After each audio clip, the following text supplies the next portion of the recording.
Doctor, माझ्या मुलाची कॅन्सरची treatment कधी पूर्ण होणार? कारण तो घरात बसून फक्त मोबाईल बघतो. मी त्याला शाळेत कधी पाठवू शकते?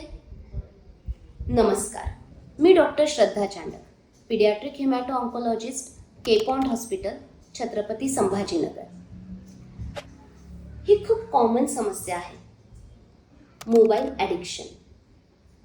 कॅन्सरचा उपचार चालू असताना साधारणतः 1.5 ते 2 वर्ष मुले शाळा अभ्यासापासून दूर राहतात आणि त्या काळात घरी बसून रिकामा वेळ कसा घालवायचा? आणि अशामध्ये एक मोठी समस्या पुढे आली आहे, जी आहे मोबाईल ॲडिक्शन. मुले ही सर्रास मोबाईल बघत असतात. YouTube video, shorts, mobile games आणि दुसरं काही करतच नाही. अति मोबाईल वापरामुळे दुष्परिणामही होतात बरं का.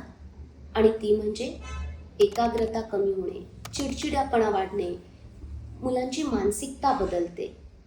तर मग आपण ह्याच्यावरती कशी मात करणार? पालकांनो, मुलांचा स्क्रीन टाईम रिस्ट्रिक्ट करणे हे खूप गरजेचे आहे. त्यासाठी त्यांना शिस्त लावली गेली पाहिजे. स्क्रीन टाईम हा 1 तासासाठीच त्यांना दिला पाहिजे. बाकी वेळ त्यांचं मन तुम्ही डायव्हर्ट करा काही ॲक्टिव्हिटीजमध्ये, जसे की ड्रॉइंग, क्राफ्ट, सिंगिंग. त्यांना श्लोक शिकवा, पाढे म्हणायला सांगा. जमेल तितका अभ्यास घरच्या घरीच करून घ्या.